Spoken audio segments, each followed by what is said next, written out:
Al principio no se me ocurrió que estaba sosteniendo un secreto ajeno. La tierra se desprendía de las raíces. Mis dedos temblaban y en la maceta rota, donde solo debería haber tierra, vi una bolsa de plástico negra, cuidadosamente enterrada y apisonada, como si quien la había escondido temiera que la descubrieran. Al abrirla, me quedé paralizada. Allí había objetos que no podían estar allí, absolutamente imposibles. Mi corazón latía con fuerza, como si quisiera salirse de mi pecho, y en mi cabeza no dejaba de dar vueltas una idea. ¿Por qué Diego había escondido eso en una maceta? Pero aún quedaba mucho tiempo para eso. En ese momento, solo acompañaba a mi marido y no sospechaba nada, porque el día de su partida comenzaría una serie de acontecimientos que cambiarían radicalmente mi vida. Todo comenzó no con su partida, sino con el momento en que finalmente me armé de valor y le hice una pregunta directa a Diego. Dejó de tomar el té conmigo en la cocina.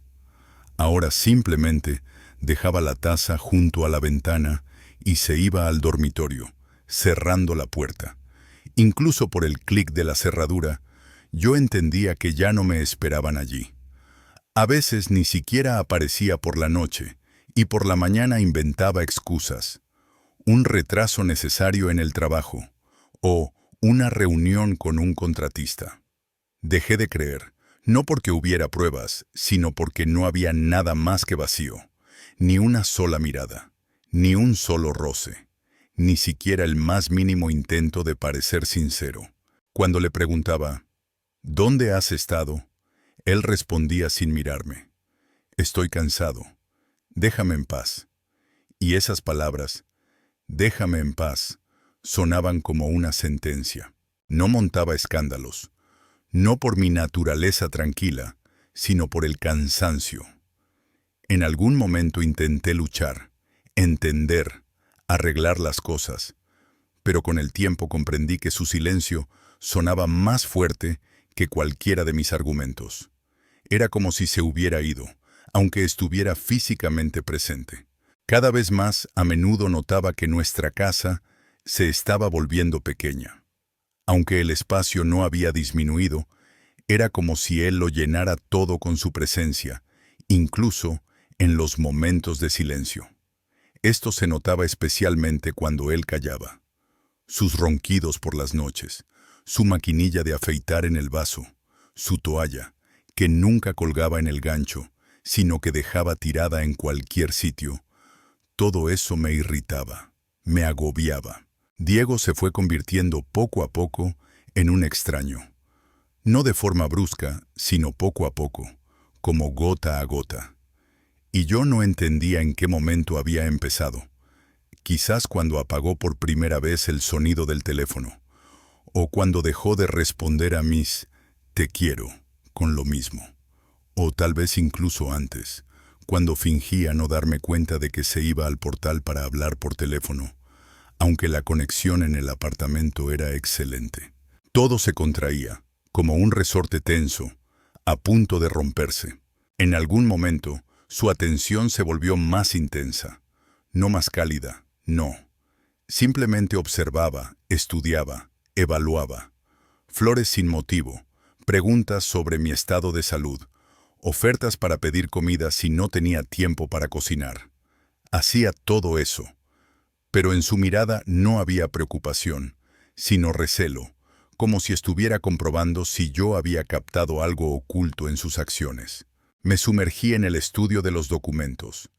Siendo cautelosa, primero simplemente sumé todos los gastos del mes. Luego los comparé con el extracto bancario. Y descubrí discrepancias. El dinero desaparecía, pero no para pagar los servicios públicos o los alimentos. Había transferencias a cuentas que no me pertenecían y retiros de efectivo que yo no había realizado. ¿Has sacado dinero?, le pregunté una noche, mostrándole el extracto. Lo miró rápidamente y se encogió de hombros. Claro, te dije que tengo mis propios gastos. ¿Para quién?, pregunté. Se quedó callado durante un largo rato. Luego, mirando hacia otro lado, dijo: «María, ¿de verdad necesitas saberlo?». Después de eso, se creó una frialdad entre nosotros que ni una manta, ni una deliciosa sopa, ni las viejas fotografías pudieron calentar. Vivía bajo el mismo techo con un hombre con el que compartía la cama y el apellido, pero ya no me sentía su esposa ni por un momento. Al día siguiente, anunció que se iba a un sanatorio para recibir tratamiento. Los médicos lo recomendaban encarecidamente, ya que su úlcera se había agravado repentinamente. Demasiado oportuno para una enfermedad que en los últimos años casi no le había molestado. No me lo creí, pero no dije nada. El día de su partida apreté los dientes con tanta fuerza que me dolía la mandíbula. Él corría por el apartamento, metiendo cosas en la maleta, como si fuera un procedimiento habitual. Y yo, incapaz de articular palabra, me quedé en la puerta, jugando nerviosamente con el borde de su camiseta. «¿Ni siquiera sabes cuándo volverás?». Se me escapó por fin, y por dentro todo se me encogió como un nudo. «Ya te lo he dicho, tratamiento. 3 días, 1 semana. Lo que digan los médicos», dijo, y tras cerrar la maleta con un clic, se dio la vuelta. «¿Por qué tienes el teléfono siempre en silencio?». «Porque necesito tranquilidad, María», exclamó mirándome como si fuera un estorbo y no su esposa. «¿De verdad quieres que muera de esta úlcera?». Me quedé en silencio, solo observando cómo se marchaba sin mirar atrás. El coche zumbó bajo la ventana y en la habitación reinó un silencio inusual. Lo acompañé a la estación. Volví a casa y por primera vez en muchos años sentí alivio.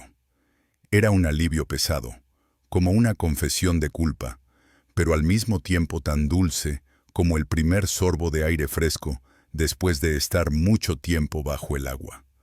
Por fin, la casa dejó de ser un lugar donde la tensión se palpaba en cada rincón y pasó a ser exclusivamente mía.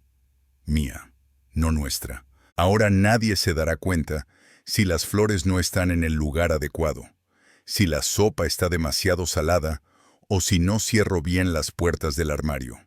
Nadie mostrará su descontento si me olvido de apagar la luz o si no ordeno los libros.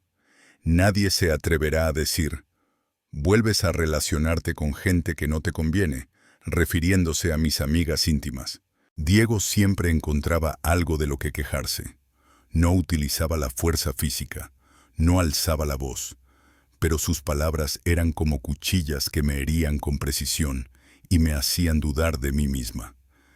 En 22 años de vida en común, aprendí a leer su estado de ánimo por movimientos apenas perceptibles de sus cejas. Me adaptaba, intentaba evitar su ira, adivinaba cuándo era mejor callar, cuándo era mejor salir de su campo de visión. Pero con el tiempo, esto se convirtió no solo en un hábito, sino en una especie de dependencia. Y cuando se fue, de repente me di cuenta de que ya no sabía vivir sin ese miedo constante. Entré en la casa con un entusiasmo que no había sentido en muchos años y me puse a hacer una limpieza general. Quería renovar cada rincón, cambiar los muebles de sitio, introducir variedad en el orden habitual impuesto por Diego. Su conservadurismo era patológico. Cada cosa debía ocupar un lugar estrictamente definido. Cualquier cambio requería su aprobación. Primero me ocupé del salón, cambiando el sofá y los sillones de sitio, como siempre había soñado. Luego pasé al dormitorio, donde quité sus fotos de la mesita de noche, y finalmente llegué al estudio. Diego me prohibía estrictamente entrar allí, diciendo que era su espacio personal, donde, según él, trabajaba con documentos confidenciales. Sin embargo, ahora él no estaba, y yo podía tranquilamente poner orden en nuestra casa. En el estudio me recibió el olor a aire viciado y el polvo en las estanterías. Al parecer, el trabajo importante no siempre era una prioridad aquí.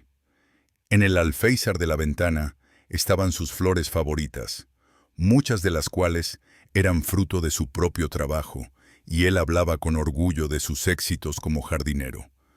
La gerania roja en una vieja maceta de barro, cubierta de grietas y huellas del paso del tiempo, tenía un valor especial. Me regaló esta flor en nuestro primer año de vida juntos, declarando solemnemente que era un recuerdo de su difunta madre, lo único que le unía a la mujer que lo había criado. Desde entonces, trataba a la gerania como un objeto sagrado, sin permitirme siquiera tocarla. Ahora entiendo la razón de su actitud cautelosa. No protegía a la planta, sino su refugio secreto. Las plantas necesitaban urgentemente un trasplante. La sequía había provocado que la tierra se agrietara, y las raíces, asomando por los agujeros de drenaje, parecían pedir ayuda. Las hojas del geranio habían perdido su color, sus bordes se habían vuelto amarillos y se habían curvado, lo que era una clara señal de falta de nutrientes. Una vez más, pensé, ya es hora de ocuparse de esto. Anteriormente, le había propuesto a Diego en varias ocasiones que trasplantáramos las flores juntos, pero él siempre prometía hacerlo él mismo y luego lo posponía invariablemente. Ahora no es el momento, afirmaba en primavera. Hay que buscar otro lugar. Esta tierra no es adecuada, explicaba en verano. Las macetas no son las adecuadas. De todos modos no arraigarán, se indignaba en otoño. Podía pasar horas mirando variedades de café o aceite de motor, pero por alguna razón las plantas le irritaban. En aquel momento no sospechaba que la razón no era el suelo ni la estación del año, sino que él simplemente temía que yo descubriera algo que se esforzaba por ocultarme. Elegí una de las macetas, una vieja gerania que había adornado nuestro alféizar desde los primeros años de nuestra vida juntos. Lo llevé con cuidado a la cocina, donde había luz, espacio, y no había que preocuparse de que la tierra se esparciera por el suelo. Todo estaba preparado de antemano. Tierra universal, drenaje de arcilla expandida, una nueva maceta de cerámica comprada hacía un mes. Trabajar con la tierra siempre me ha resultado una forma eficaz de calmarme y ordenar mis pensamientos. Me tranquilizaba la simple sensación de tocar algo vivo, sincero, que no engaña ni traiciona. Puse la maceta sobre la mesa y golpeé sus bordes con una cuchara de madera, como me enseñó mi abuela. No sujetes la planta con demasiada fuerza, suéltala con cuidado, porque es un ser vivo. El viejo terrón de tierra opuso una resistencia tenaz. Tuve que emplear bastante fuerza, pero mis manos, húmedas por el agua, me fallaron. La maceta se me resbaló de las manos, cayó con un golpe sordo sobre el suelo de baldosas y se hizo añicos. El sonido resonó como un eco en las paredes de la cocina y una sensación de vacío invadió mi mente. Me quedé paralizada, mirando los trozos de tierra esparcidos por el suelo, las raíces blancas al descubierto y las hojas mojadas. Bueno, ya está, susurré apenas audiblemente. Diego se pondrá furioso. Le molestaba que se rompieran cosas, especialmente si se trataba de la herencia de mamá. En su imaginación, yo volvía a destrozarlo todo, y según él, no tenía mano para las cosas. Me sentí incómoda, aunque él no estaba allí en ese momento. Me arrodillé y empecé a recoger los pedazos y a echar la tierra de nuevo en el cubo. De repente, mis dedos tropezaron con algo denso, duro, envuelto en polietileno y apretado en el fondo de la vieja maceta. Tenía la sensación de que era algo ajeno, escondido a propósito. Dentro de una pequeña bolsa de polietileno, cuidadosamente sellada y envuelta en cinta aislante negra para protegerla de la humedad, había algo blanco, papel o, tal vez, fotografías. Mi corazón latía con fuerza, sentía cada latido, la sangre se me subió a la cara y me temblaban las manos. La premonición de algo terrible me oprimía. ¿Por qué esos documentos, esas fotos, estaban escondidos en una maceta entre las raíces de una planta? Con dedos temblorosos, abrí la bolsa y vi allí hojas de papel cuidadosamente dobladas y varias fotografías. En el centro de atención estaba mi propia fotografía, la que había desaparecido del álbum familiar 3 años atrás. Recordé aquel momento en que la busqué por todas partes, rebuscando en todos los cajones y cajas. Diego se limitó a encogerse de hombros, afirmando que no sabía dónde podía haber ido a parar.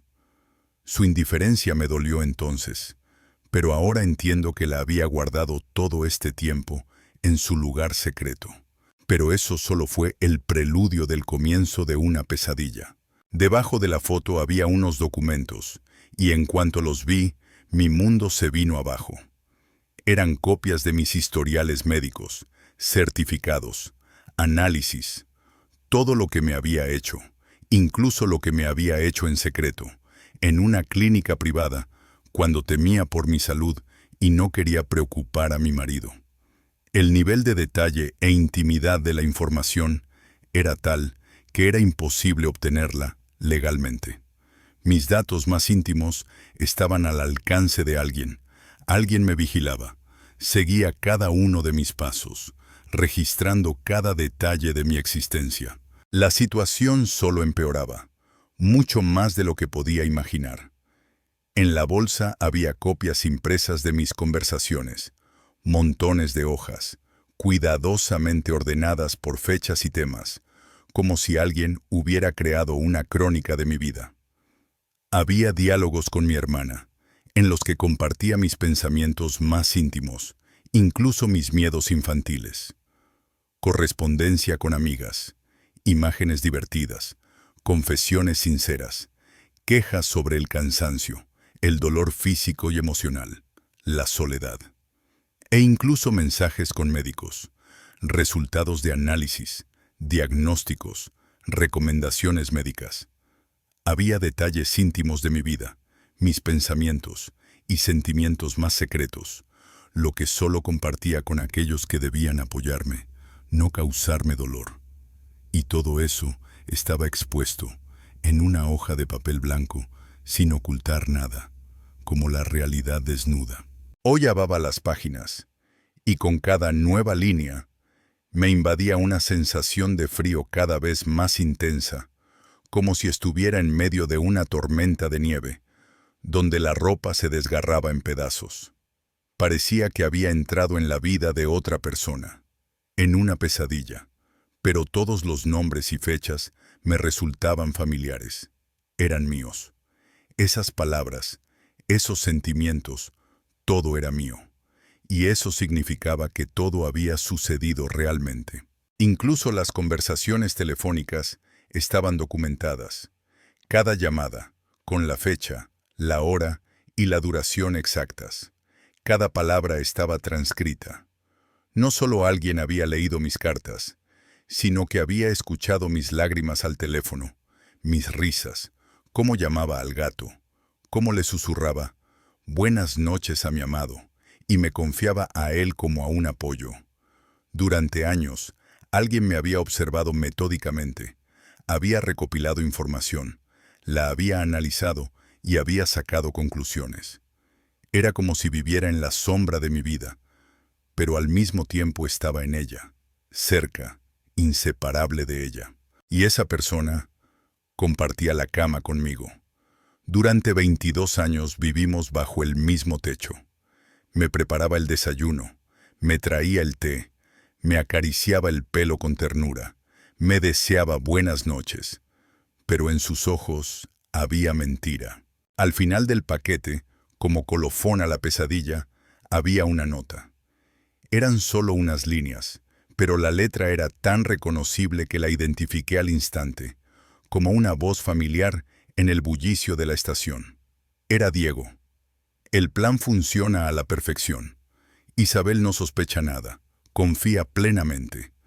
Dentro de 1 año podremos tramitar el divorcio y quedarnos con la mitad de los bienes. Mi madre tenía razón. La herencia ya es casi nuestra. Leí la nota una y otra vez, hasta que las lágrimas empañaron las letras. Toda la verdad quedó clara. No solo me habían traicionado, me habían utilizado, con frío cálculo, según un plan preestablecido.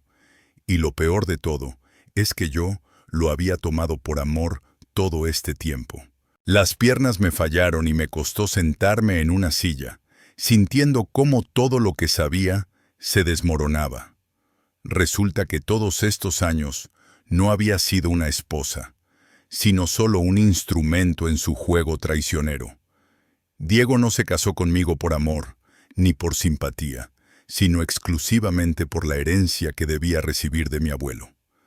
Planeaba conseguirla mediante el divorcio, y todos nuestros años juntos no fueron más que parte de ese plan cuidadosamente elaborado. Cada te quiero, cada beso, cada caricia. Todo era una brillante mentira calculada para mí, la única espectadora de esta obra. Mikhalkov murió cuando yo cumplí 18 años. En aquella época era estudiante, pensaba en los exámenes, en mi primer amor, sin pensar en la herencia. Según su testamento, todas sus propiedades debían pasar a mí solo después de cumplir los 30 años, y hasta ese momento estaban bajo la tutela de un notario. Me parecía que 30 años era una perspectiva tan lejana que me daría tiempo a encanecer antes de que llegara. Pero resulta que Diego llevaba contando los días desde el principio. ¿No estás pensando en serio en ese dinero?, me preguntó una noche, antes de la boda, cuando estábamos tumbados juntos en la almohada. ¿A qué te refieres exactamente?, le pregunté, sin entenderlo. Bueno, a la herencia de mi abuelo. Dicen que hay una casa, acciones, cuentas. Lo descarté. Eso no sucederá pronto. Además, no soy de las que construyen su vida basándose en las expectativas de los fondos ajenos. Él sonrió, me besó en la frente, y en ese momento decidí que su pregunta había sido solo por curiosidad. Ahora entiendo que estaba poniendo a prueba mi ingenuidad. Nos conocimos en el banco, donde yo trabajaba como asesora de créditos. Él vino a solicitar un préstamo. Era alto, delgado y de modales reservados. Vestía impecablemente, hablaba con corrección y serenidad. Todo en él denotaba profesionalidad y seguridad, como el protagonista de un anuncio de relojes de lujo. «Es usted una auténtica profesional», dijo mientras me entregaba los documentos. «Y lo que es más importante, una persona muy encantadora. ¿Le apetece tomar un café?». Me sonrojé y susurré. «Todavía me quedan clientes». «Entonces por la noche. Le esperaré», dijo mientras me entregaba su tarjeta de visita. Yo misma le llamé 2 días después. Nuestra conversación tuvo lugar en una cafetería, donde hablamos de cine, libros y viajes. Él me escuchaba atentamente, me miraba directamente a los ojos, y su risa sincera y contagiosa era un verdadero placer. «Das la impresión de ser una persona en la que se puede confiar a primera vista», dijo en nuestra tercera cita. Hoy en día ya casi no se encuentran personas así. Sentí que él me aceptaba tal y como era. A los 24 años vivía de sueños y creía en el poder del destino. Y parece que, de alguna manera, atraje a mi vida a una persona que tenía la sorprendente capacidad de esperar. Recordé nuestro primer encuentro. Por aquel entonces, yo trabajaba en un banco como asesora de créditos, y él vino a solicitar un préstamo para desarrollar su negocio. Alto, apuesto, con una voz agradable y una sonrisa encantadora, no me dejó indiferente. Su estilo impecable, su discurso culto y sus preguntas inteligentes me causaron una impresión indeleble. Después de tramitar los documentos, me invitó a tomar un café y me comentó que rara vez encontraba a profesionales tan competentes y atractivos. A mis 24 años, sin haber tenido ninguna relación seria, me conmovió la atención de este hombre y creí en la sinceridad de sus sentimientos. Me cortejaba con insistencia, pero con mucha delicadeza. Cada semana me traía flores, me invitaba al teatro y a restaurantes. Paseábamos por la ciudad hasta altas horas de la noche. Por las tardes, mientras disfrutábamos de una taza de café, me contaba sus planes, sus sueños, y recordaba su infancia. «Sabes», me dijo un buen día, «siempre he deseado tener una familia en la que se pueda vivir de forma abierta y honesta, donde no haya lugar para los secretos ni el engaño». Yo creía cada una de sus palabras. Su franqueza y honestidad eran tan convincentes que me enamoré de él casi al instante. «¿No te da miedo confiar?», me preguntó un buen día, mirándome a los ojos. «No», respondí con suavidad. «Contigo es fácil ser sincera». 6 meses después, en la misma cafetería donde comenzó nuestra historia, de repente me tomó de las manos y dijo: «Isabel, quiero estar contigo siempre, hasta el fin de mis días. Cásate conmigo». Mi corazón latía tan fuerte que parecía que todo el local lo oía. Lloré de alegría y dije: «Por supuesto, por supuesto». En ese momento estaba completamente segura. Había encontrado el amor verdadero y a la persona que me haría feliz.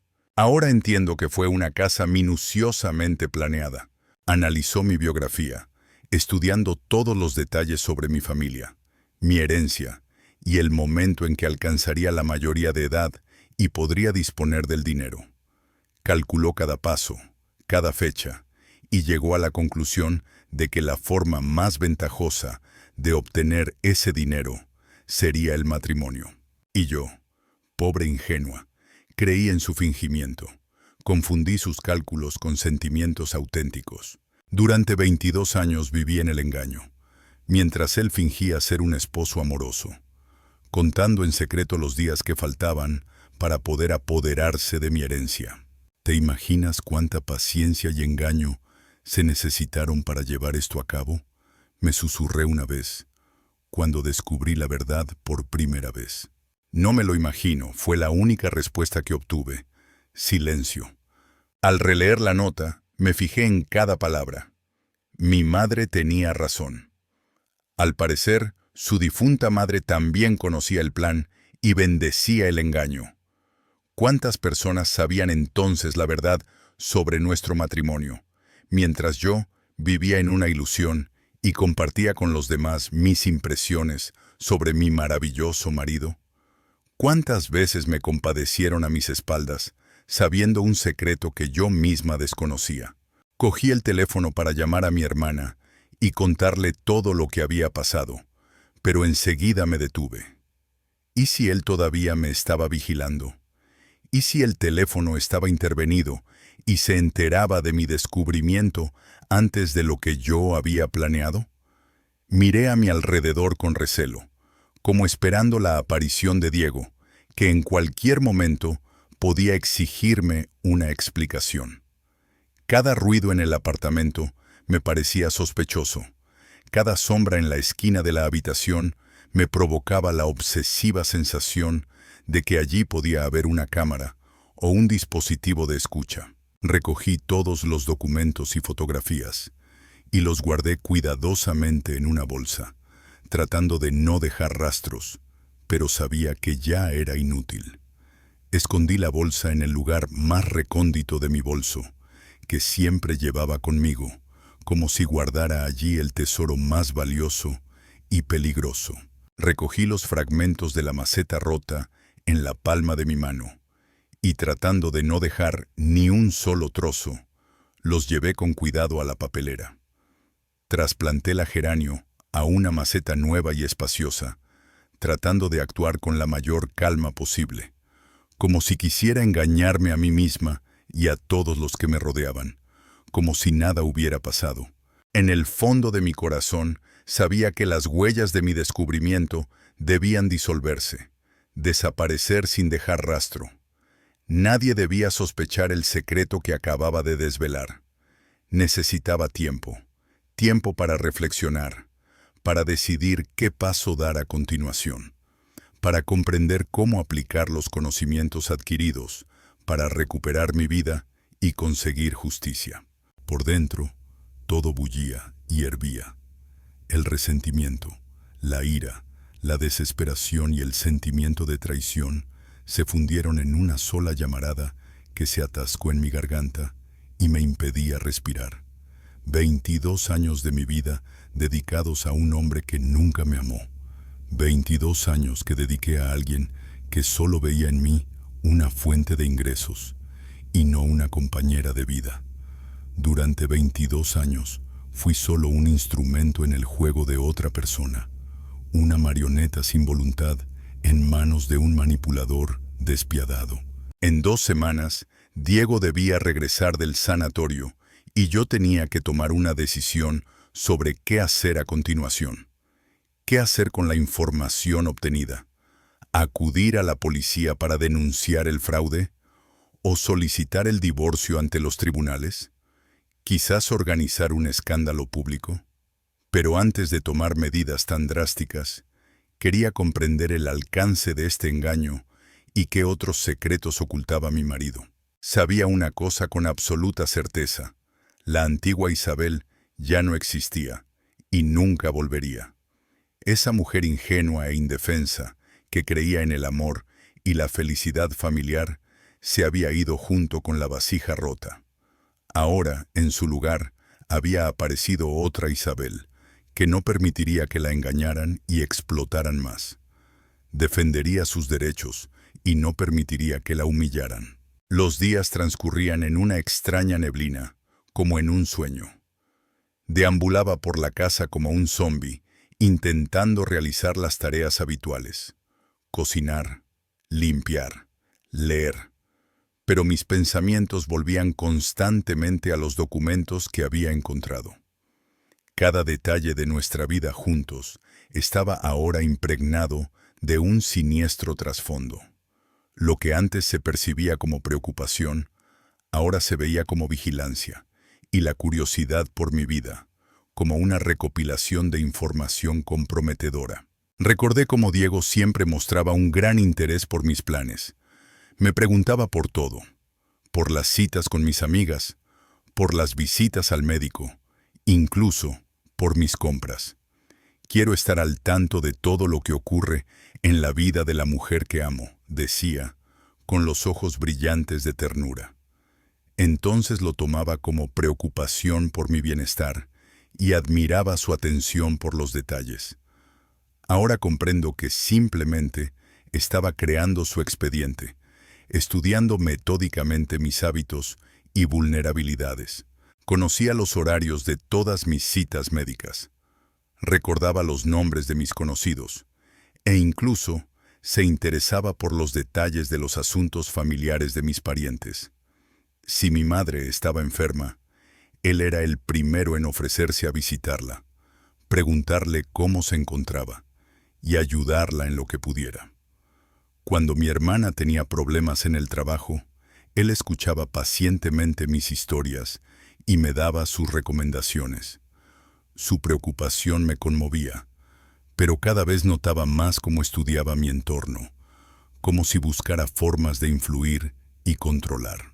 Al tercer día después de encontrar, decidí llamar a mi hermana mayor, Marina, pero no al número de casa, porque si Diego realmente escuchaba mis conversaciones, seguramente no captaría esa.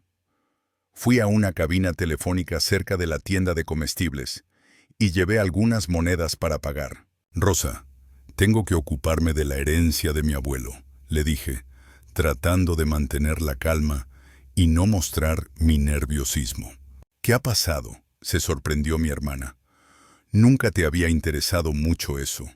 Siempre decías que Diego se encargaría de todo. Por favor, ¿podría decirme la fecha exacta en la que debía recibir la herencia según el testamento de mi abuelo?» Rosa se sumió en el silencio, evidentemente recordando detalles de días pasados. A los 30 años, según recuerdo, el abuelo consideraba que a esa edad una persona adquiere la madurez suficiente para disponer de grandes sumas de dinero. Y tú ya las recibiste entonces, hace 12 años. Recuerda que Diego te ayudó con los trámites legales. Se comunicó con los notarios, afirmando que entendía mejor que tú las sutilezas legales. Sentí un vacío en el pecho, aunque ya sospechaba algo así. Entonces, la herencia ya había pasado a él, y yo no tenía la menor idea. Diego, aprovechándose de mi confianza y de mi desconocimiento de la legislación, lo había registrado todo a su nombre. Mientras yo esperaba ingenuamente cumplir los 30, él ya disponía de mis activos. Rosa, ¿recuerdas cuál era la cantidad exacta de dinero? Y, Isabel, ¿no lo recuerdas?, se sorprendió mi hermana. 3 millones de rublos, una casa de campo en las afueras de Moscú y un terreno. Era una recompensa muy considerable.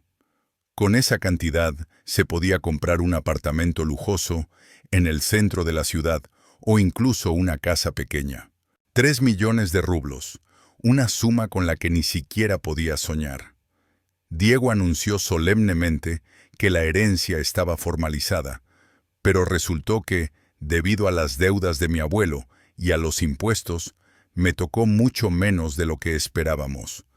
Me explicó que solo había conseguido unos 700,000 y que la mitad se había gastado en pagar los servicios jurídicos. Le creí, porque no entendía de asuntos legales y confiaba ciegamente en mi marido. ¿Cómo van las cosas en la casa de campo?, pregunté con voz temblorosa. ¿Qué ha pasado con la casa de campo? ¿Ocurre algo? Tenéis una casa de campo, ¿no? ¿No vais allí todos los fines de semana? ¿O me equivoco? No, nunca íbamos a la casa de campo. No teníamos ninguna propiedad rural. Diego siempre consideró que las casas de campo eran una carga, un gasto innecesario y una molestia. Rechazaba mis propuestas de comprar una modesta casita a las afueras de la ciudad, alegando la falta de fondos como argumento principal. Rosa, ¿por casualidad no se han conservado en algún sitio los documentos de la herencia? Bueno, deben estar en poder del notario que se ocupó del caso de mi abuelo. Entonces era joven. Ahora ya ha envejecido, pero su oficina sigue siendo la misma. Isabel, ¿qué pasa? ¿Por qué te interesa lo que ocurrió hace 12 años? ¿Acaso tú y Diego tenéis algún problema? Mentí rápidamente diciendo que estaba ordenando documentos para Hacienda y me fui. Pero en mi interior me invadía una ira creciente y apenas podía contener las ganas de gritar en público. Diego no solo había jugado con mis sentimientos, sino que también me había robado mi herencia, apropiándose del dinero y los bienes que por derecho me pertenecían. Al volver a casa, empecé a registrar metódicamente su despacho. Ahora que sabía la verdad, la búsqueda se volvió más decidida. Tenía claro lo que tenía que encontrar. En el cajón inferior de la mesa, escondido detrás de las carpetas con documentos oficiales, descubrí un escondite con documentos que él claramente intentaba ocultar a mis ojos. Sobre la mesa había una carpeta con documentos sobre una casa de campo en las afueras de Moscú. De ello se desprendía que la parcela con la casa, de 6 acres, había sido registrada a mi nombre 12 años atrás, pero que un año antes había pasado a ser propiedad de Ivanov por 2 millones de rublos. Evidentemente, Diego me había ocultado durante 11 años que era propietario de este inmueble y luego lo había vendido en secreto, quedándose con el dinero obtenido. En el fondo del compartimento secreto del cajón, encontré extractos bancarios de una cuenta cuya existencia yo desconocía. En la cuenta, abierta a nombre de Diego, había más de 1,5 millones de rublos, evidentemente, el resto de la venta de la casa de campo y la herencia de mi abuelo, que él había acumulado para sus necesidades personales. Mientras yo me privaba de comida y ropa, él disponía de una enorme cantidad de dinero que me había robado. En la misma carpeta encontré otra nota escrita de su puño y letra, con fecha de hace solo un mes.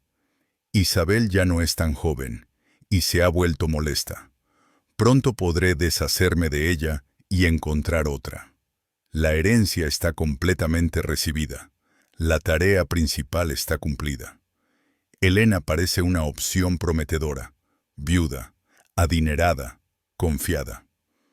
En su sillón de cuero, rompí a llorar, pero no por compasión hacia mí misma, sino por una ira aguda e impotente. Durante 22 años, para él no fui una esposa, ni una amada, sino solo un medio para obtener ganancias, un objeto para manipular. Y ahora, cuando el dinero se ha recibido y gastado, me he convertido en algo superfluo para él, una carga que hay que eliminar urgentemente.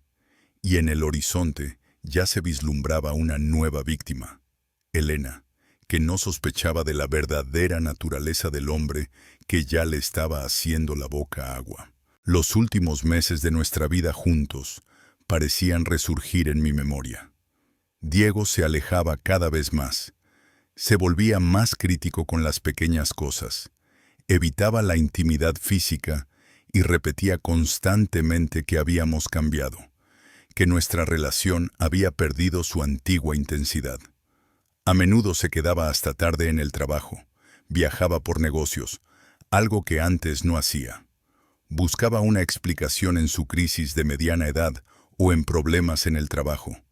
Pero él, sin sospechar que yo me daba cuenta, creaba metódicamente las condiciones para el divorcio, al tiempo que buscaba una nueva víctima para sus planes egoístas. ¿Y esa úlcera por la que, supuestamente, se fue a un sanatorio?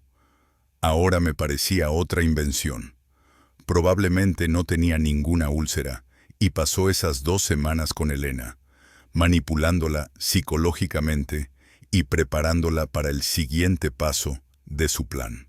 Fotografié todos los documentos que encontré con mi teléfono para tener copias en caso de que Diego intentara destruirlos. Volví a guardar cuidadosamente los papeles en la caja, manteniendo el orden original.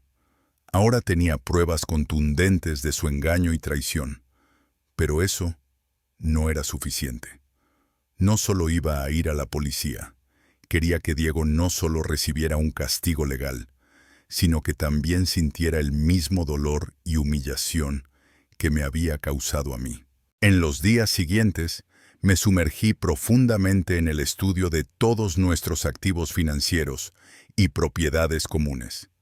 Resultó que prácticamente todo lo que teníamos había sido adquirido con mi herencia. El apartamento en el que vivimos durante 10 años fue comprado con el dinero de mi abuelo, pero estaba a nombre de Diego.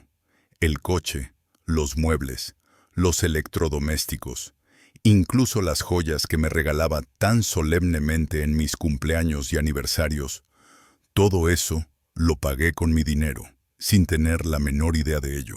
Vivía en una casa comprada con mi dinero, conducía un coche que había pagado de mi bolsillo y llevaba joyas que me habían regalado con mi herencia. Pero al mismo tiempo, me inculcaban que debía estar agradecida a mi marido por su benevolencia y cuidado. Incluso me hacía sentir culpable cuando gastaba mi propio dinero, afirmando que había que ahorrar, que nuestros recursos eran limitados y que yo era demasiado propensa a los gastos. Una semana después de que se hiciera el fatídico descubrimiento, Diego llamó por teléfono. Su voz era sorprendentemente alegre y jovial, nada acorde con el estado de una persona que padecía una úlcera y estaba recibiendo un tratamiento intensivo. «Hola, querida, ¿cómo estás en casa?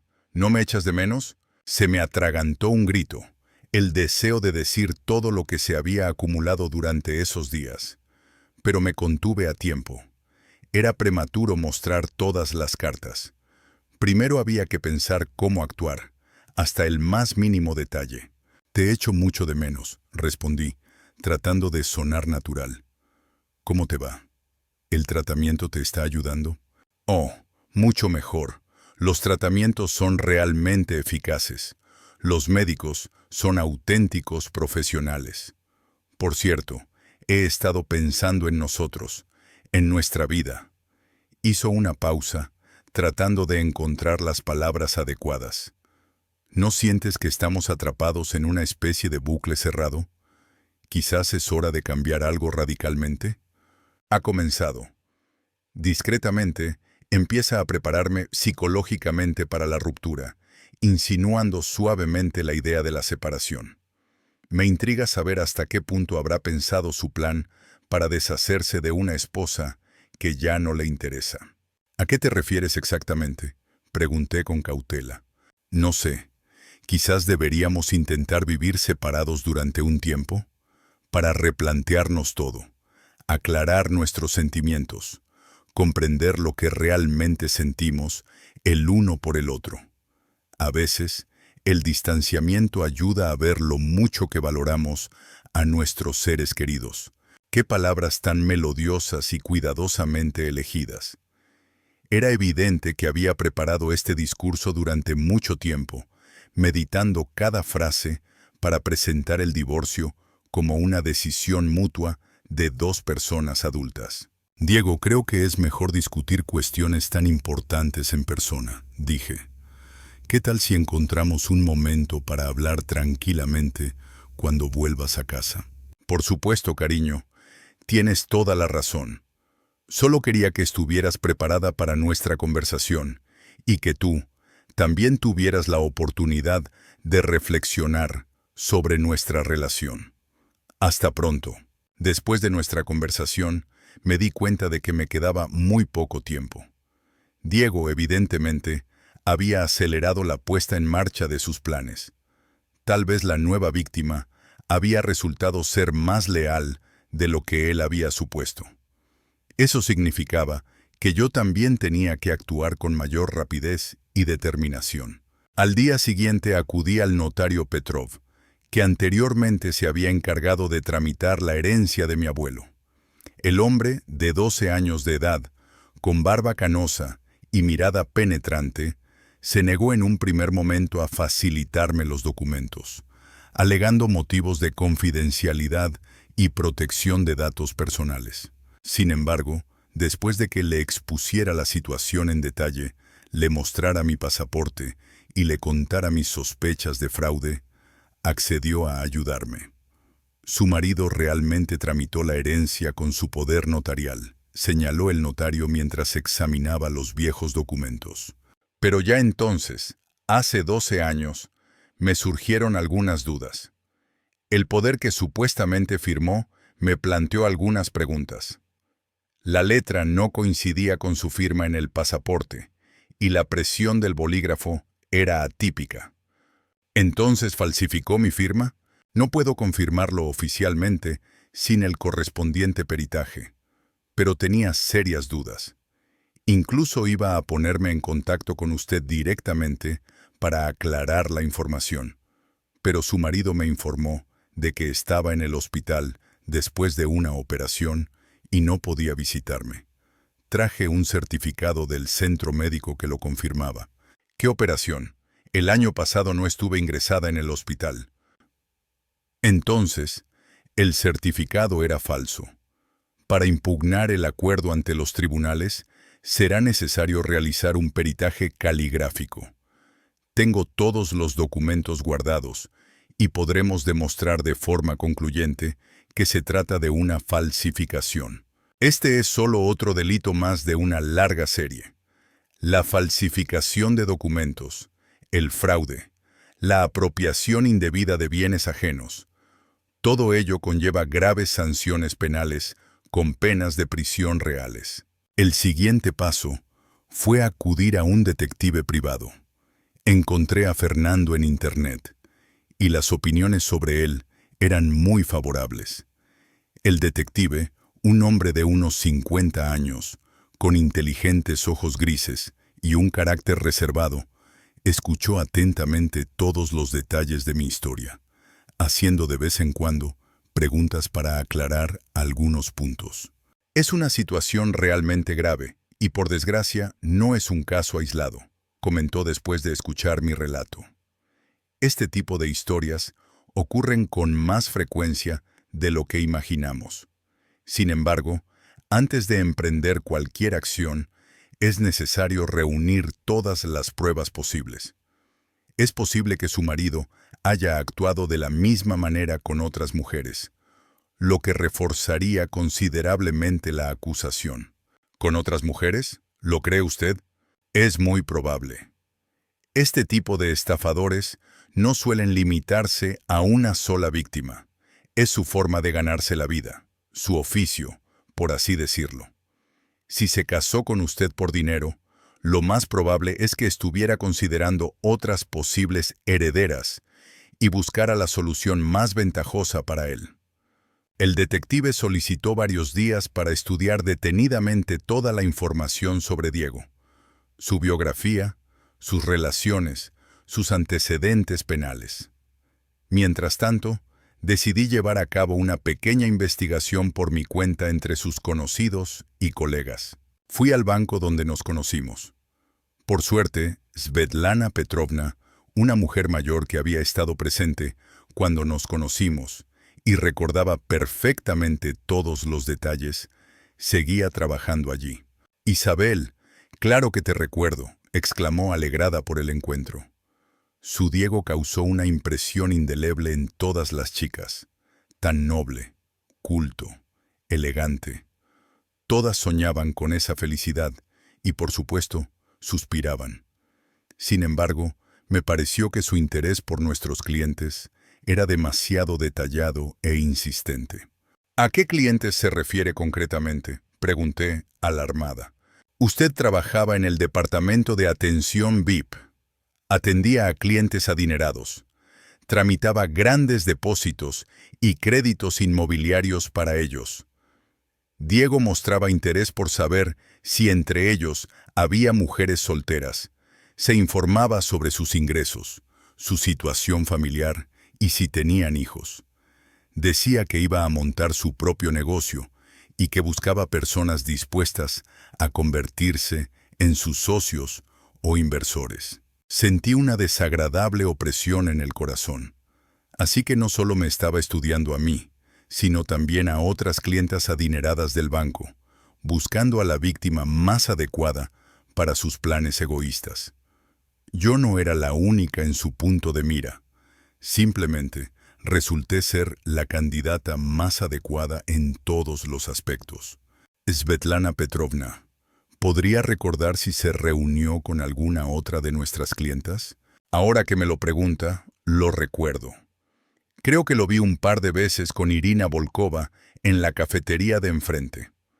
Pero eso fue después de su boda. Y entonces pensé que se trataba de reuniones de negocios o citas entre amigos. Irina Volkova. Recuerdo bien a esta clienta. Una viuda atractiva de unos 40 años que había heredado de su marido un pequeño pero rentable negocio comercial.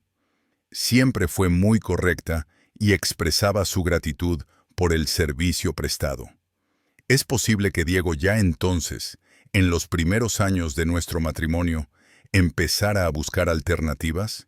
Encontré a Irina en las redes sociales. Por suerte, no restringía el acceso a sus contactos, y le envié un mensaje pidiéndole que nos reuniéramos. En el mensaje le indiqué que quería hablar con ella de algo importante relacionado con Diego. Irina aceptó bastante rápido, aunque se sorprendió por mi inesperada solicitud. Quedamos en un pequeño y acogedor café del centro de la ciudad. Irina estaba estupenda, parecía más joven, radiante de felicidad, irradiando armonía interior. En su dedo brillaba un anillo de boda que no llevaba cuando nos vimos por primera vez en el banco. «Sabes, Isabel, tu marido me ayudó muchísimo en una situación difícil», compartió mientras removía el café. Después de perder a mi marido, estaba completamente perdida. No sabía cómo dirigir el negocio, con quién interactuar, a quién confiar mis asuntos. Diego apareció en el momento más oportuno y me ofreció sus servicios como administrador temporal de mi empresa. Afirmaba tener una gran experiencia en comercio y asuntos legales. ¿Y te ayudó, sinceramente? Al principio, sí, no puedo negarlo. Puse en orden el flujo de documentos, encontré nuevos clientes e incluso aumentaron un poco los ingresos. Le estaba muy agradecida y lo veía como mi salvador. Sin embargo, luego aparecieron algunas rarezas que me hicieron pensar. ¿A qué rarezas te refieres exactamente? Empezó a insistirme para que le transfiriera la participación mayoritaria de la empresa, alegando que era necesario para optimizar los impuestos y simplificar los procesos administrativos. Trajo montones de papeles y utilizó términos jurídicos complejos que yo no entendía. Me prometió que solo era una medida temporal y que al cabo de un año todo volvería a su sitio. ¿Y usted aceptó? No. Algo me hizo dudar. Quizás fue la intuición femenina o la voz de la memoria de mi marido, que siempre decía que no se puede confiar plenamente en extraños en los negocios. Pero luego ocurrió algo aún más importante. Conocí a mi actual marido y experimenté el amor verdadero. La sonrisa de Irina iluminó su rostro con una alegría especial, propia solo de las personas felices. Diego se sintió muy decepcionado cuando le conté mis planes para la boda. Afirmaba que estaba cometiendo un gran error, que mi prometido era un estafador y un aventurero que solo quería mi dinero. Incluso intentó encontrar pruebas contra mi futuro marido, contratando a gente para que lo vigilara. Irina se convirtió en el siguiente objetivo, pero su intuición y su amor sincero la salvaron. Es fascinante pensar en cuántas mujeres más cayeron en las redes de mi marido y cuántas de ellas lograron escapar de sus astutos planes. 3 días después, tal y como había prometido, el detective llamó. La voz de Fernando sonaba sombría y tensa. Evidentemente, su investigación había dado resultados mucho más sombríos que mis expectativas más pesimistas.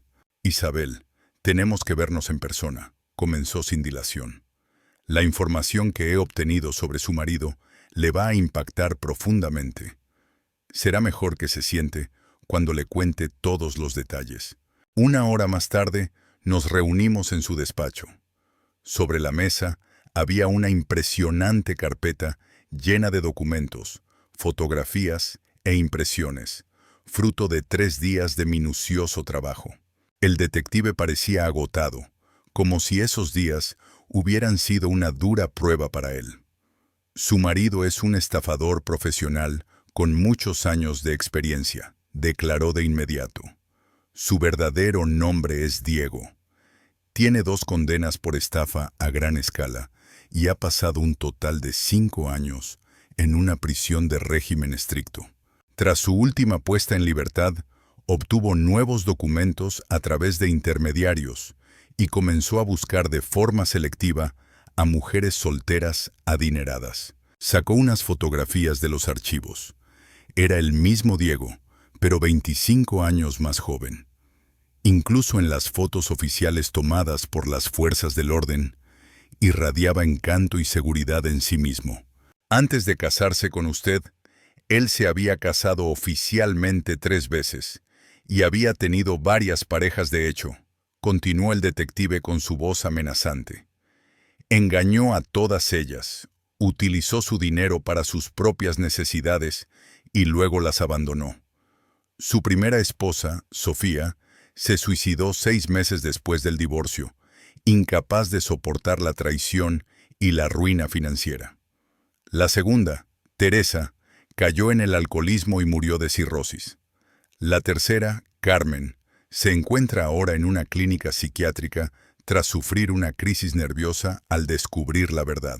Al mirar las fotos de estas mujeres desafortunadas, reconocí en sus ojos el mismo dolor, la misma confianza e ingenuidad que alguna vez se reflejaron en mi propio rostro.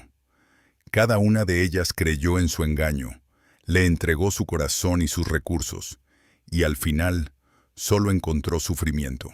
En este momento, ya está trabajando activamente en una nueva víctima, añadió el detective con un tono sombrío. Elena, de 46 años, viuda de un acaudalado empresario. Recientemente heredó de su difunto esposo activos por valor de unos 5 millones de rublos. Conoció a su Diego hace 2 meses en la presentación de un evento cultural. Mostró una serie de fotografías tomadas con una cámara oculta. En ellas, Diego, vestido con un elegante traje, abrazaba a una hermosa mujer de mediana edad en un restaurante, besándose y conversando, irradiando calidez y ternura, como una pareja enamorada disfrutando de una cena romántica. En sus planes nunca ha habido, ni hay, un sanatorio, insistió el detective. Durante estas 2 semanas, pasa el tiempo con Sokolova en una casa de campo alquilada a las afueras de Moscú, tratando de convencerla de la sinceridad de sus sentimientos. Según la información de que disponemos, ya le ha pedido matrimonio y ha recibido una respuesta positiva. La boda está prevista para dentro de un mes. Todo encajó con una claridad abrumadora. Ninguna enfermedad, ningún problema médico, ninguna medicación. Diego simplemente estaba planeando una nueva estafa, preparándome al mismo tiempo para el divorcio y conquistando a una nueva víctima. Para él, yo ya era un recurso agotado, como un limón exprimido que había que tirar. ¿Qué me queda por hacer ahora?, susurré, sintiendo cómo una ola de fría ira se apoderaba de mí. Presente una denuncia ante la policía inmediatamente, afirmó con firmeza el detective. Tenemos motivos fundados para acusarlo de numerosos delitos. Falsificación de documentos, estafa por cantidades enormes, reincidencia tras la sentencia. Se enfrenta a una pena grave, de al menos 10 años de prisión, e incluso a cadena perpetua, si demostramos su implicación en el suicidio de su primera esposa. La propia expresión me parecía extraña, una pesadilla lejana, incapaz de afectarme personalmente. Sin embargo, los documentos que tenía delante no eran ficción, sino una realidad cruel, inaceptable y gélida. Él estaba realmente involucrado. Era realmente culpable. Estudié las páginas con firmas, conclusiones de expertos, extractos bancarios, certificados y declaraciones. Los acontecimientos se encadenaban en una secuencia aterradoramente coherente, y cada detalle lo confirmaba. No solo engañaba, era un cazador que destruía vidas, dejando a su paso solo tierra devastada. Volvía a casa en taxi, apretando los documentos en mi bolso, como si pudieran protegerme del horror que lenta, pero inexorablemente, me invadía por dentro. Ni lágrimas, ni ira, solo un extraño entumecimiento, como si hubiera sobrevivido a una tormenta de emociones y ahora fuera un cascarón vacío. Pero en ese vacío crecía la claridad. Ya no había dudas, esperanzas, ni intentos de justificarlo. El Diego que yo conocía había desaparecido, o más exactamente, había desaparecido el Diego que yo quería ver. Resultó ser solo lo que era en realidad: un estafador, un mentiroso, un manipulador, tal vez incluso un asesino. Y yo, víctima de su engaño, comprendí que no me derrumbaría. En lugar de esperar una explicación, una conversación, que en algún lugar de su alma aún viviera el eco de aquel hombre del que me enamoré, ahora solo tenía un deseo: que recibiera el castigo que se merecía. Solo quedaban 2 días para su regreso. Se convenció a sí mismo de que se marchaba a una nueva vida, donde no había lugar para el pasado, donde su esposa era solo un episodio que se podía superar fácilmente. Pero no tuvo en cuenta una cosa. Yo tenía exactamente 48 horas para elaborar un plan que no solo lo desenmascarara, sino que dejara una huella imborrable en su memoria.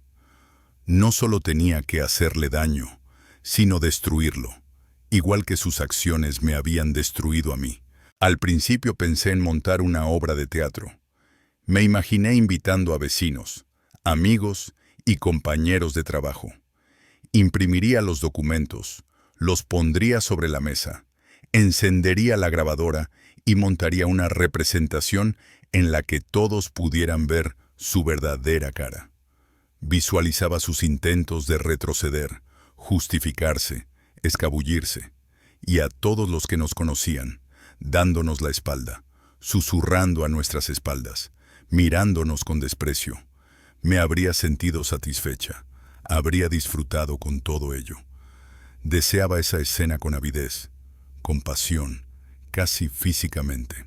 Me detuve a tiempo, al darme cuenta de que eso no me aportaría ni satisfacción ni justicia. Solo sería un espectáculo superficial, rápidamente olvidado por todos. Y a él lo perdonarían o lo compadecerían. Sí, la mujer no supo manejar el divorcio. No quiero formar parte de este drama en el que me vuelven a presentar de forma desfavorable, como débil e histérica. No, todo debe ser diferente. Diego debía recibir el castigo que se merecía, según la ley.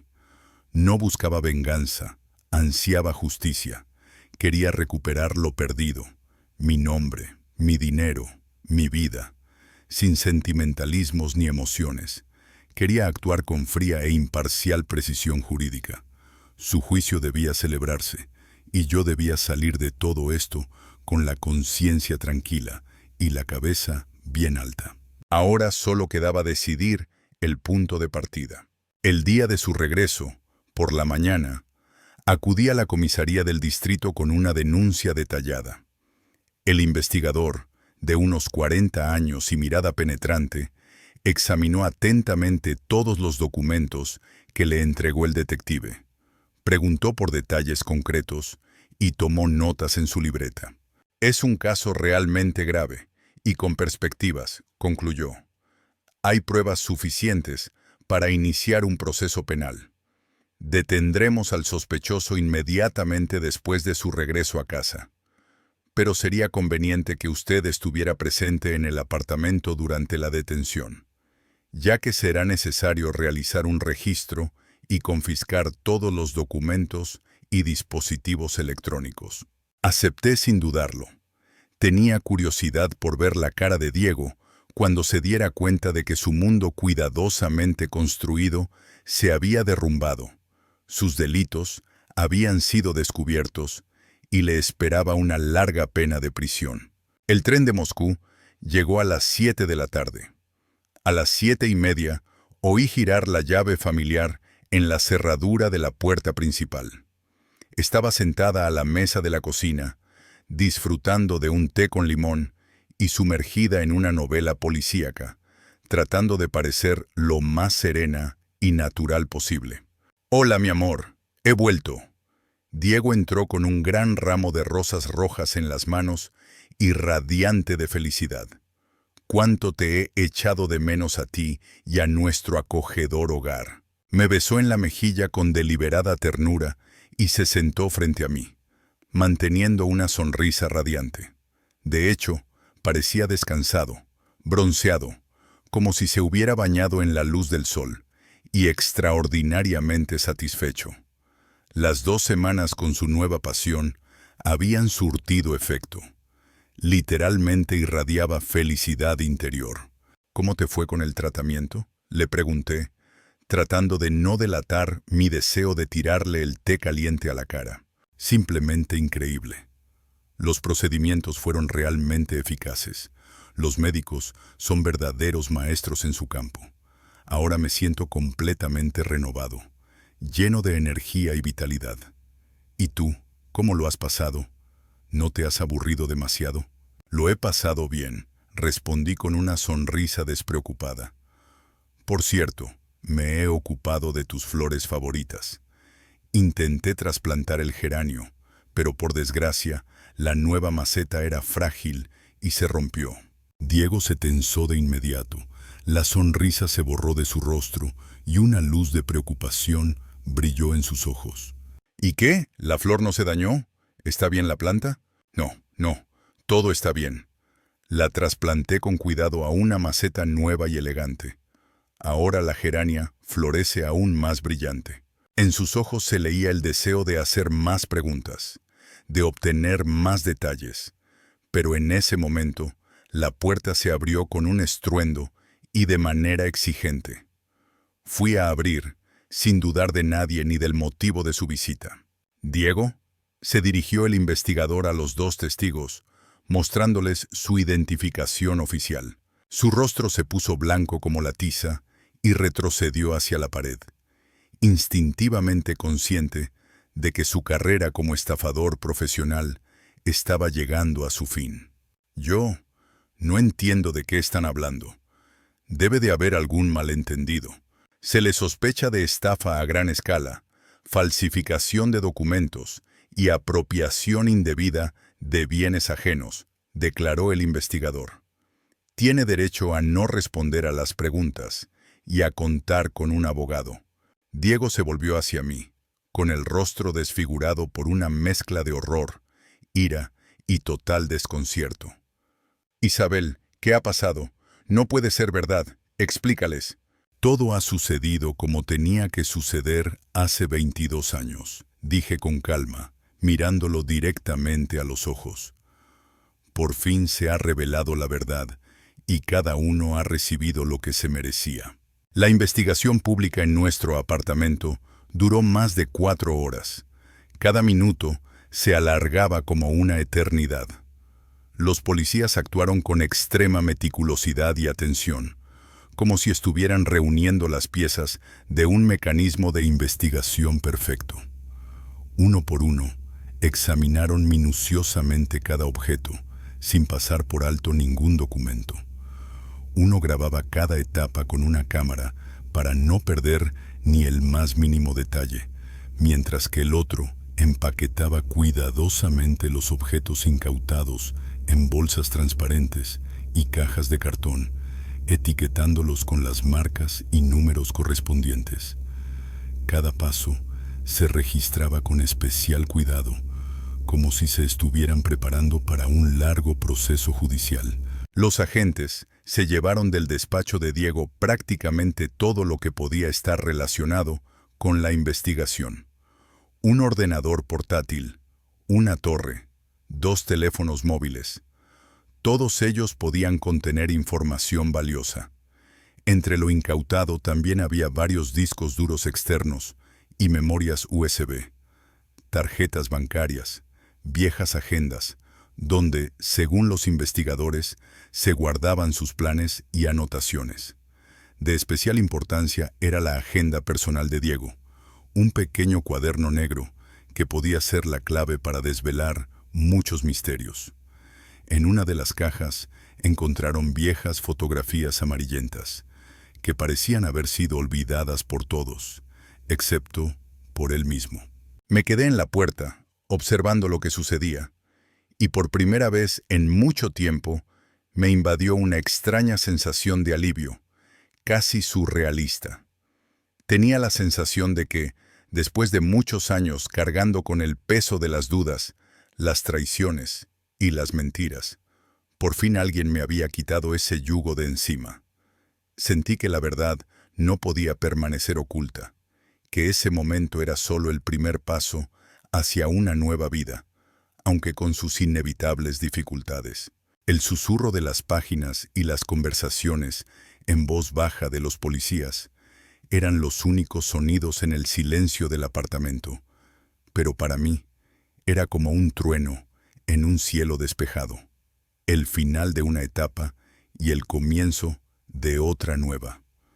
Al mirar la silla vacía de Diego y el despacho ahora vacío, sentí por primera vez que me esperaba algo real, sincero y ansiado.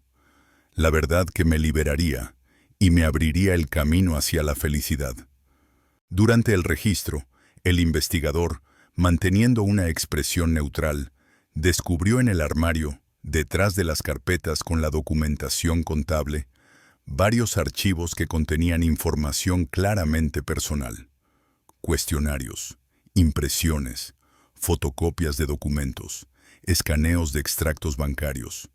En total, el investigador contó 8 archivos, tantos como el número de mujeres cuya vida personal estaba documentada en esos materiales. En cada uno de ellos había fotografías, extractos, impresiones de correspondencia, gráficos detallados de reuniones e incluso rutas de sus desplazamientos. Todo ello recordaba a un plan de caza bien pensado, que constaba de etapas claras: contacto inicial, establecimiento de confianza, acercamiento, emocional, inyección financiera. En uno de los documentos encontré la foto de una mujer cuyo rostro me resultaba familiar. Era Elena y, para mi horror, había un plan detallado de cómo él pensaba ganarse su confianza, apoderarse de su negocio y convencerla de abrir cuentas conjuntas. Diego, sentado en una silla junto a la ventana durante todo ese tiempo, esposado, no levantaba la vista, como si intentara evitar mi mirada. No se resistía, no buscaba excusas, no hacía preguntas. En la sala reinaba un silencio tenso, solo roto por la voz del investigador, que le enumeraba monótonamente la lista completa de cargos, desde estafa y fraude hasta falsificación de documentos, apropiación indebida de bienes ajenos, falsificación y uso de firmas falsas. De repente, Diego levantó la cabeza y nuestras miradas se cruzaron. En sus ojos brilló algo parecido al arrepentimiento, pero yo sabía que solo era una máscara. Empezó a hablar con un tono ronco, casi suplicante, como si pidiera perdón. Isabel, te lo ruego, escúchame. No te imaginas lo complicada que es la situación. Sí, cometí errores, pero te he amado sinceramente todos estos años. El resto son tonterías. Éramos una familia. Yo solo quería lo mejor para nosotros. Con inquebrantable determinación lo miré. ¿Una familia? ¿Llamas familia al engaño, la traición y el robo? Durante 22 años has llevado una doble vida, engañándome, apropiándote de lo que era mío, destruyendo mi confianza. Y después de todo eso, ¿te atreves a decir que era amor? Intentó levantarse, pero el escolta le recordó con dureza que llevaba esposas. Y Diego volvió a sentarse, tratando de encontrar en mi mirada al menos un atisbo de compasión. No es tan sencillo como te parece. Era prisionero de las circunstancias. Debes comprender que no podía actuar de otra manera. No quería causarte sufrimiento. Conteniendo las lágrimas, me eché a reír. ¿No querías? No solo me quitaste mis propiedades, me robaste todo, mi vida, mi felicidad. Y ahora tus explicaciones me parecen simplemente patéticas.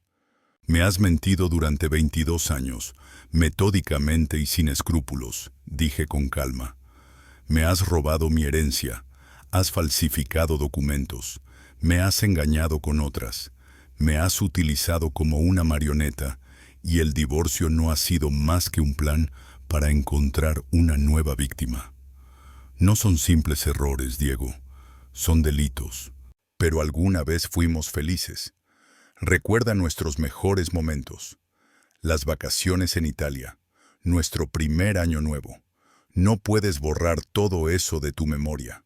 Solo yo era feliz, respondí sin calidez, porque no sabías la verdad. Y tú, todo este tiempo, has estado jugando, obteniendo recompensas por ello, disfrutando de la comodidad y los honores de los que te rodeaban. Vi cómo le temblaban los labios, pero no era una muestra de dolor. No. En ese momento, comprendió que le habían quitado la máscara, que el juego había terminado. Todos los que estaban presentes dejaron de ser simples espectadores. Ahora eran jueces que decidían su futuro. En la entrada, cuando se lo llevaban, ya esperaba una multitud de vecinos. Ojos curiosos se asomaban por las ventanas. Las puertas se entreabrían, como si los propietarios quisieran estar al tanto de todo lo que sucedía. Algunos disimulaban su interés fingiendo sacar la basura, mientras que otros simplemente no podían apartar la mirada de lo que estaba sucediendo. Sus miradas condenatorias, sorprendidas e incluso triunfantes, parecían empujarme fuera del mundo real. Ya nada me importaba. Estaba de pie en mi apartamento, el que yo misma pagaba, en el que yo misma vivía. Pero la mentira y el dolor que ahora reinaban allí eran demasiado fuertes como para quedarme ni siquiera una noche más. Cerré la puerta y me quedé sola con el silencio, que sonaba más fuerte que todas las palabras que se habían dicho en todos estos años. A la mañana siguiente sonó el teléfono.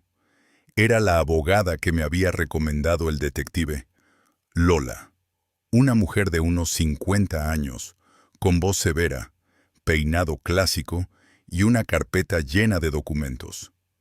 Nuestra reunión tuvo lugar en una cafetería cercana al juzgado, y ella pasó inmediatamente a discutir los detalles del caso. A su marido, Diego, le pueden caer entre 8 y 15 años. Se trata de un delito reincidente, daños graves, falsificación de documentos y abuso de confianza, todos ellos cargos muy graves. Sin embargo, tiene posibilidades reales de recuperar lo robado. Lo importante es no perder la esperanza y seguir luchando. Asentí con la cabeza. Esto no significaba el final. Era solo el primer paso, el primero de una serie de audiencias, interrogatorios, inspecciones y solicitudes. Unos días más tarde, alguien llamó a la puerta de mi apartamento. Elena apareció en el umbral. Su rostro expresaba cansancio, sus labios temblaban nerviosamente y en sus ojos se leía al mismo tiempo alivio y desconcierto. «Lo siento», comenzó diciendo al cruzar el umbral. «Es que no sabía a quién más acudir. Gracias. Sin su ayuda lo habría perdido todo. Él ya me había convencido para que le cediera parte de mis bienes. Ya casi había firmado los documentos. Le abrí la puerta. Tomamos té durante casi 3 horas. Me contó cómo la había conquistado desde el principio, cómo se hacía pasar por viudo, cómo hablaba de su cansancio por la soledad y de su sueño de formar una familia. Al cabo de un mes, le pidió matrimonio, prometiéndole que siempre estaría a su lado y que juntos construirían una unión sólida. Era tan convincente, susurró. Cada uno de sus gestos, cada frase que pronunciaba, transmitía sinceridad. Pensé que por fin había encontrado a mi media naranja. Yo también estaba tan segura, respondí. Hace 22 años. El juicio duró 10 meses. Diego intentó hasta el final fingir arrepentimiento. Contrató a un abogado. Habló de amor y de su difícil infancia. Sin embargo, las pruebas eran irrefutables y el número de víctimas era impresionante por su magnitud. El tribunal dictó sentencia. 12 años de prisión en régimen estricto, con confiscación de bienes y obligación de indemnizar por los daños causados. Conseguí recuperar la mayor parte de lo robado, el piso, el coche, parte del dinero e incluso las joyas que había comprado con mis propios fondos. Utilicé el resto de la herencia para empezar una nueva vida. Vendí el antiguo piso, compré una vivienda en una zona tranquila y abrí una floristería. La tienda se convirtió en mi refugio. Las plantas, la tranquilidad, los clientes agradecidos. Todo ello me ayudó a recuperar la libertad. Me convertí en dueña de mi destino. Contraté ayudantes y conseguí clientes habituales, entre los que se encontraba Elena. Ella, que había superado los miedos y traumas relacionados con Diego, ahora es feliz en su matrimonio con un médico honesto. A veces viene Fernando, el investigador. Trae flores para su esposa y me cuenta las novedades. Diego intentó escapar 2 veces y ahora se enfrenta a una pena de 15 años de prisión. No siento rencor, solo vacío. Rosa me pregunta constantemente si sueño con un nuevo amor. Yo le respondo con una sonrisa. No, estoy bien sola. No es una soledad llena de dolor, sino la soledad de la libertad. Yo misma dispongo de mi vida, de mis acciones, de mis conversaciones. Y esta sensación es increíblemente maravillosa. No cultivo geranios en la tienda, tengo demasiadas asociaciones personales con esta flor. Las orquídeas son otra historia. Son autosuficientes y merecen respeto. Son fuertes, como yo, después de todo lo que han tenido que pasar. Hace poco me encontré con una antigua compañera de trabajo. Se sorprendió. Diego era tan encantador, ¿verdad? ¿No te arrepientes? Le respondí que solo me arrepiento de haberle dado demasiado poder sobre mi vida durante tanto tiempo. Pero ahora todo es diferente y no me arrepiento de nada. A veces es precisamente el dolor lo que abre el camino hacia un nuevo comienzo. La maceta rota con geranios se convirtió para mí en un símbolo que me mostró la verdadera libertad. Sin él, habría seguido cautiva de una hermosa mentira. Ahora vivo mi vida sin adornos, de verdad,